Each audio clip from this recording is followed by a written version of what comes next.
Bueno, este es nuestro segundo capítulo de Máster en Nada. Recordarán que en nuestro primer capítulo hicimos las aclaratorias suficientes para expresar que nosotros estamos lanzando este espacio, quizás con un aspecto quizás irónico, pero directo, en el que pretendemos encapsular una crítica no siempre constructiva a la sobrecertificación y a la superficialidad con la que se manejan los conocimientos de gestión de proyectos. Eh, en esta oportunidad no existe una crítica, sino que queremos compartir un protocolo que yo encontré en alguno de mis estudios, pero yo también soy máster en nada. De hecho, tengo dos maestrías en nada. Y bueno, me gustaría compartirla por esta vía. Bienvenidos. Hoy vamos a hablar de gestión de costos indirectos de proyectos de construcción.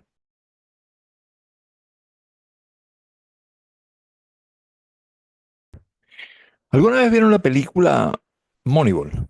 Creo que para Latinoamérica se tradujo como El juego de la fortuna. Seguramente la recordarán con Brad Pitt.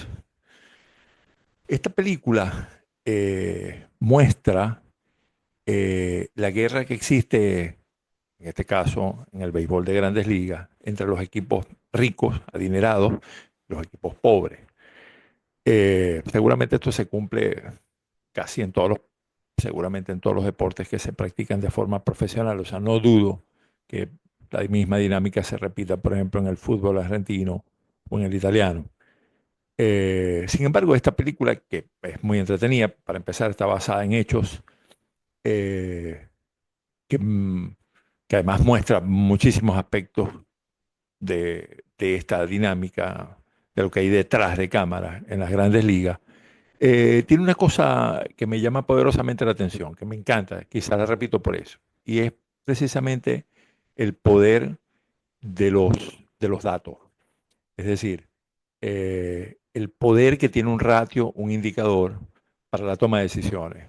Y hay, en la película hay por lo menos 5 escenas donde basado en un ratio, basado en un hecho económicamente medible, en este caso medible desde el punto de vista económico, se toma una decisión. Yo voy a poner al menos uno de esos tramos para que identifiquen a qué me refiero. Con 41 millones, formas un equipo ganador. Perdiste a Damon, Jambi, Isringhausen, Peña y ganaste más juegos sin ellos que cualquier otra persona. Ganaste la misma cantidad de juegos que ganaron los Yankees, pero los Yankees invirtieron 1.4 millones por victoria. Y tú pagaste solo $260,000. Sé que te criticarán mucho por esto, pero eres la primera persona que tiene agallas para innovar. El único. Esto es amenazante no solo por la forma en que negociamos, sino porque en sus mentes es una amenaza para el juego, amenaza el sustento, amenaza sus trabajos. Bueno, visto el tramo de la película que quería compartir con ustedes, notaron seguramente que el dueño de un equipo rico estaba haciéndole una propuesta al manager de un equipo pobre que fue exitoso con un modelo para gestionar y para armar su equipo de béisbol. Piense que en algún momento él le reconoce y le dice que había logrado ganar los mismos juegos que ganaron los Yankees, solo que los Yankees tenían un presupuesto mayor. Y lo demuestra cuando dice que un juego ganado, por cada juego que ganó los Yankees, gastaron aproximadamente 1.400.000 dólares, mientras que este señor, por cada juego ganado, gastó solo 265.000 dólares. Bueno, fíjense que la diferencia entre lo que gastó uno y el otro es impresionante y sin embargo son juegos ganados. Y esa es la base por la cual él está haciendo una propuesta. Bueno, en este momento yo quería rescatar lo que me pasó a mí una vez.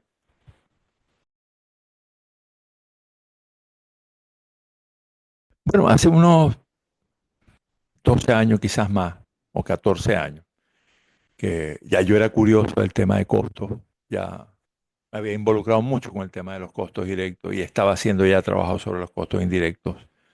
Yo trabajaba en una empresa de construcción, una empresa mediana de construcción, y había notado, ya había pasado 5 años en esa empresa, y había notado que la directiva tenía como como base para el reclutamiento de personal, traer gente con experiencia razonable, pero a salarios razonables. Nunca vi que trajeran una persona descomunal con una formación extraordinaria para que le pagaran un salario que esté o que estuviera muy por encima del de nosotros. Sin embargo, sí se notaba que traían a las personas por sus capacidades y buscaban cómo hacer un arreglo salarial. Unos par de años después se incorporó a esta organización, se incorporó en el área de administración y con poder de decisión una persona que cambió eso. Esta persona empezó a reducir los salarios, sobre todo cuando iba a incorporar personal, y bueno, por supuesto que castigó la calidad de las personas que se buscaban para ocupar algunos cargos. Las traíamos con experiencia razonable y sin embargo esta persona, eh, cuando los enfrentaba con los salarios que pretendía para la época, bueno, no se lograba. Entonces se fueron incorporando personas con, con muy pobre experiencia. ¿Y qué pasó? ¿Qué logré observar y qué logré mostrar? Para cuando se tenía la gestión anterior, eh, y estoy hablando exclusivamente del departamento de licitación de esta empresa mediana de construcción, para hacer notar mi punto, eh, para ese momento en el que privaba la forma de gestión anterior, eh, yo había encontrado, le voy a decir cifras que realmente no recuerdo, pero lo que quiero es hacer connotación de lo que en su momento hallé. Yo pude determinar que el costo de hacer una licitación en esa empresa antes de que se incorporara la persona que les estoy mencionando podía estar, no sé, en $500. Eso era lo que costaba una licitación, participar en una licitación dentro de esa empresa. Pero una licitación ganadora, es decir, no considerando todas las licitaciones, sino las que con las que lográbamos conectarnos con un contrato, recuerdo que podía estar costando, no sé, 1.500, por supuesto más cara, porque todo el costo que se recoge en ese departamento de licitación no iría sobre tantas licitaciones, sino solamente sobre las que resultaron ganadoras. Por tanto, se incrementaba el valor de la licitación ganadora. Entonces, estamos hablando de, no sé, de $300 o de $500 la no ganadora o la normal, contra una que terminaba costando 1.500 o $2.000 porque se trataba de la ganadora. Cuando medimos eso en el último periodo que yo estuve allí, es decir, cuando ya había sido mella, cuando ya había hecho mella la segunda forma de gestión que les mencionaba, las licitaciones pasaron a costar mucho menos. No sé, costaban $250, la mitad de lo que costaban antes. Sin embargo, las licitaciones ganadoras pasaron a costar $5.000. Porque lamentablemente con ese equipo de personas podíamos hacer licitaciones, pero que casi nunca ganaban. Y si aparecía una, entonces todos los costos caían sobre esa, sobre ese evento ganador. Esto demostraba por sí solo que la estrategia era mala. Y lo dice de forma contundente. ¿Y cómo lo supe? Aplicando un procedimiento, que es el que quiero adelantar hoy con ustedes.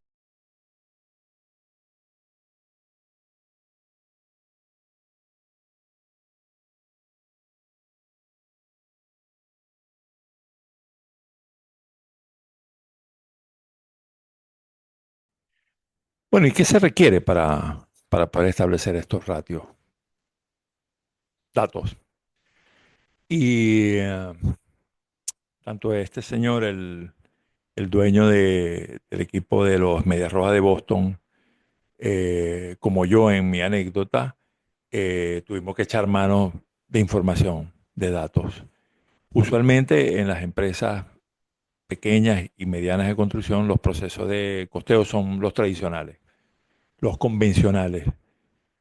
Por ejemplo, hasta, no sé, hasta finales del siglo pasado, los costos indirectos, si miran la constitución de costos totales, los costos indirectos se movían entre el 10 y el 15%, mientras que los directos representaban el 85%. Eso quiere decir que las empresas de construcción hacían un esfuerzo increíble para controlar, para verificar los directos y no le prestaban mucha atención a los indirectos. De hecho, la gente se conformaba con el ratio que andaba de moda, ¿no? Por mucho tiempo fue 12%. En algún momento lo llevaron al 15%. Si usted ha tenido una empresa de construcción o tiene una empresa de construcción, recordará que hasta finales del siglo pasado se contabilizaban los costos directos y después se aplicaba esta alícuota para reproducir o para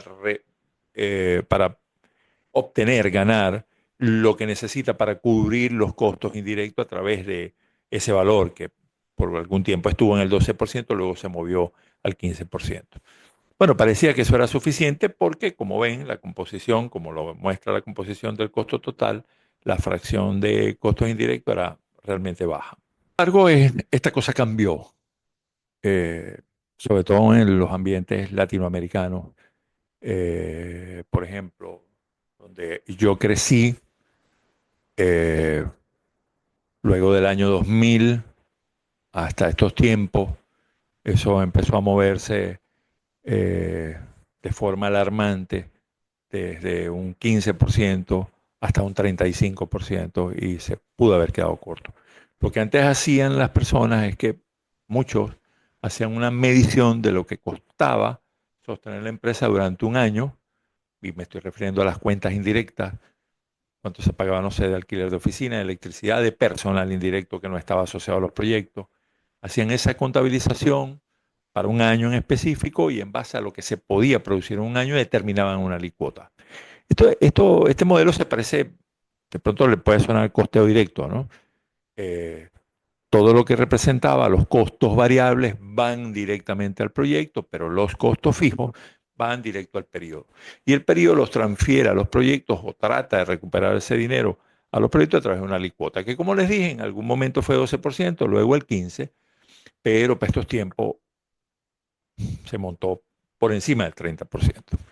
Así que el tema es cómo determinar el comportamiento de los costos indirectos y no los costos directos. Que les voy avisando que identificar, estimar, gestionar costos directos es bastante más simple que hacer lo mismo con los costos indirectos. Y esta es la propuesta que les traigo. Un modelo de gestión basado en eh, mecanismos de costeos que no son tradicionales, pero que ya tienen tiempo en el mercado. Me estoy refiriendo exclusivamente a costos ABC.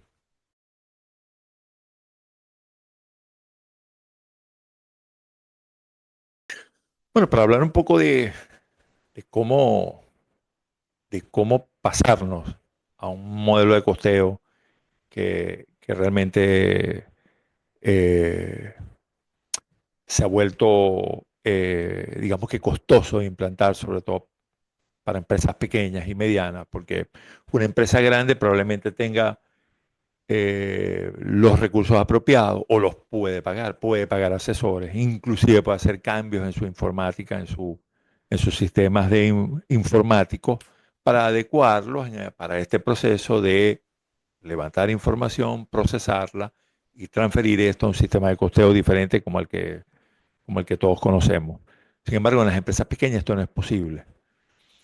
Para acotar entonces esta conversación, a mí me gustaría dejar claro que estamos hablando de empresas de construcción, exclusivamente empresas de construcción que son pequeñas o medianas. No aplica para nadie más lo que estoy diciendo. Eh, Exclusivamente vamos a hablar de los costos indirectos, no vamos a hablar de costos directos. No existen en esta conversación costos directos. Son bastantes más simples de llevar. Por supuesto, los resultados son imperfectos, imprecisos, eh, pero hablando de precisión, mucho mejores, mucho más precisos que el sistema de costeo tradicional que no le ha permitido hacer ninguna gestión sobre lo que hace en su empresa, sobre lo que hacen en su empresa y mucho menos conocer lo que yo sí pude determinar con respecto a la historia de las licitaciones que les conté hace un rato. Bueno, el cambio de paradigma comienza cuando se comprende que que los proyectos no consumen costos. Muchas veces esto es como una sorpresa, ¿no? Para muchas personas, sobre todo para personas que no tienen este entrenamiento o que no tienen el ojo adiestrado para identificar cómo es la dinámica de costo de una empresa. los proyectos no consumen costos, los proyectos de construcción. Los proyectos de construcción consumen actividades. Estoy hablando desde el punto de vista indirecto, siempre hago la aclaratoria. Consumen actividades y las actividades consumen costos. Si entendemos esto, si tenemos clara esta nueva dinámica, entonces podemos hacer una conversión del sistema de costeo tradicional a este basado en las actividades como para poder determinar cuánto estamos aportando desde la empresa al sistema de costo de un proyecto que, como ya sabemos, está ocupando al menos el 30% en la estructura, en esta estructura.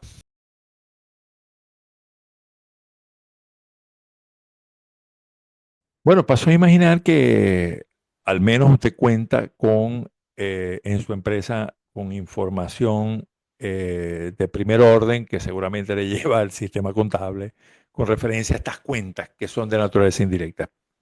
Paso a creer eso, pues si usted no tiene eso. Usted no tiene una empresa de construcción, usted tiene un grupo de WhatsApp registrado ante un notario o con un notario o con un registrador, pero no tiene una empresa. Si no conoce exactamente cuánto está pagando eh, para estos costos que se conocen como costos fijos, me estoy refiriendo a todo lo que representa eh, alquiler de espacios, de oficinas, de galpones, la electricidad que se consume allí, las personas que trabajan allí, pero que no están proyectizadas, que no están asignadas a ningún proyecto, y cualquier otra cosa en la que usted incurra para sostener una empresa. Generalmente los contables probablemente las hayan asociado así como se las acabo de relatar. Habría una cuenta de recursos humanos donde están todas las personas y todos los payroll o todas las nóminas ahí acumuladas. Probablemente haya una separación por centro de actividad, no lo dudo. A estas alturas me pareciera que sí. Cualquier software de estos con los que se lleva la contabilidad es capaz de hacerlo. Pero también por ahí debe estar almacenado en una cuenta o en un centro de costo todo lo que se paga en alquiler. O, por ejemplo, si tienen equipamiento propio, como, no sé, camionetas o vehículos en los que el personal hace movilización, seguramente hay un sistema, si son propios, un sistema de depreciación que le permite transferir en términos de costo lo que esto representa. Eh, Inclusive equipos informáticos que hoy por hoy representan una buena parte de la estructura de costo de las empresas, seguramente están almacenadas así como se las estoy comentando. Y la idea es que a través de 2 fases y 8 simples pasos, eh, armar un circuito de costos, actividades y su aplicación y su consumo en los proyectos para que podamos determinar cómo se está comportando esa alicuota que hasta hace poco, no sé, hace menos de 20 años se procesaba solo con el 15% y hoy hay dudas cuando colocamos valores que superan el 30%.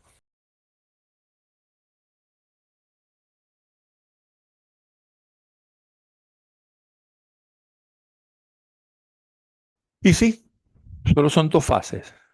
Una en la que vamos a transferir el dinero que está en estos centros de costos básicos y elementales, los vamos a transferir a un sistema de actividades que tenemos que pensar. Y que esta primera fase conlleva no solamente a establecer matrices de cómo estos costos globales se relacionan con los centros de actividad, sino además establecer el inductor, el driver que nos permite pasar la proporción correcta a cada uno de estos espacios para poder determinar cuánto cuesta una actividad. La segunda fase, más sencilla todavía, es bien similar a la primera, a la que acabo de describir, pero esta vez estoy tratando de transferir la actividad, el valor de la actividad o la actividad en sí, transferirla al proyecto. Habiendo monetizado la actividad, entonces puedo de esta manera monetizar el impacto en términos de costo indirecto dentro del proyecto. Fíjense que esto es un cambio de paradigma, ya no estoy trabajando con costo directo, Ya no estoy simplemente transfiriendo el costo fijo a un periodo para después pasarlo al proyecto a través de una alicuota y dejando solamente sobre el proyecto lo que representan los costos variables. En esta oportunidad, nosotros estamos monetizando la actividad para con ello usarlo de marcador para ver cuánto están consumiendo en términos de costo los proyectos. Yo creo que es suficiente con haberles expresado que existen estas dos fases: centros de costo, grandes cuentas hacia las actividades, y la segunda fase es pasar el nivel de actividad hacia los proyectos. Con eso sería suficiente para esta charla que les pedí sostener. Los 8 pasos, bueno, hay mucha metodología en las redes, inclusive hay libros completos sobre este tema. Yo en particular escribí uno específico para empresas pequeñas y medianas de construcción. Yo les voy a dejar en el- en las notas de este podcast, les voy a dejar cómo conseguir mi libro, es relativamente económico, y aparece este protocolo de los 8 pasos con unas matrices de ejemplo para facilitar este proceso, porque como les dije, no es necesario habilitar todo un sistema eh, con recursos especializados para poder armar lo que les estoy proponiendo. Simplemente con lo que dice este libro que les estoy recomendando y unas buenas hojas en Excel y con personas curiosas y con suficiente capacidad para hallar los inductores, sería suficiente. Fíjese que mientras que las grandes empresas trabajan con sistemas ya específicos diseñados por consultores y que además ya capturan la data y ya hacen la monetización de la actividad, usted va a tener que echar mano de lo que llaman el juicio experto a partir de esos escuetos datos que seguramente tiene su empresa, y con esto hacer el circuito este que le estoy comentando. Las ventajas son fenomenales, ¿no? Yo creo que la primera es limpiar, determinar un mapa de actividades que seguramente no lo tenía claro. Pero cuando usted tiene el mapa de actividades completo y sabe lo que cuesta una licitación, o sabe cuánto cuesta generar una orden de compra, o cuánto cuesta disparar la nómina 2 veces al mes o una vez por semana, cuando usted tiene ese nivel de detalle, usted puede darse el lujo de encontrar actividades eh, que tienen poco valor. Las llaman superfluas. Actividades que no aportan valor a la organización y las puede erradicar porque las va a encontrar en ese mapa. Inclusive va a poder auditar eh, con tranquilidad el tiempo que aplica cada quien a la actividad que le corresponde. O sea, el primer gran beneficio de esto es que usted va a poder gestionar su sistema de actividad. Por ejemplo, en mi libro yo combino también el tema gestión de proyectos con este sistema de gestión de costos indirectos en proyectos de construcción. ¿Por qué hago referencia a eso? Porque me he encontrado con muchas empresas, sobre todo pequeñas, que hacen uso eh, exagerado de lo que representa la gestión, de lo que pone a disposición la gestión de proyectos. Le doy un ejemplo eh, simplemente para que se comprenda. Eh, no sé, una empresa pequeña con proyectos pequeños que, no sé, que desarrolla un Monte Carlo que aplica, no sé, aplica PerCPM y desarrolla todo un sistema eh, estadístico para determinar la duración de un proyecto, luce exagerado, sobre todo para empresas pequeñas. Y, y usted puede detectar si puede dejarlo o no a través de su costo. Si el costo de aplicar un proceso como este, que generalmente son delicados y que se hace con recursos especializados, inclusive con software especializado, que suelen ser costosos, si usted encuentra que se hace con frecuencia, que da buenos resultados, pero además tiene un costo razonable, usted lo dejaría. Pero estoy seguro que cuando sume el valor del recurso especializado, el software especializado, las pocas veces que lo hace y el efecto que tiene sobre lo que hace, usted va a encontrar que que no vale la pena. Y eso solo lo puede hacer si tiene un mapa de actividades claro de lo que su organización está haciendo.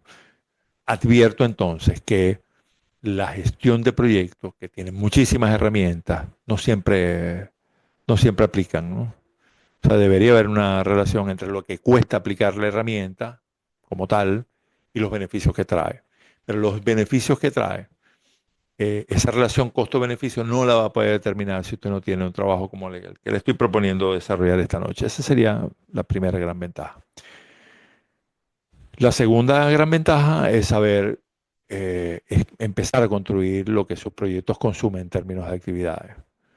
Y si vale la pena o no. Y si todo el mundo está haciendo la tarea como corresponde para gestionar un proyecto.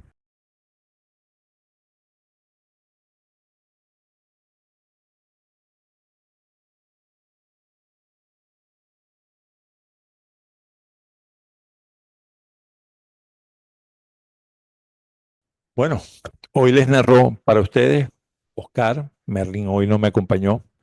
Me hubiese encantado para que me preguntara. De pronto hubiese sido más fluido con Merlin allí si Merlin comienza a preguntarme.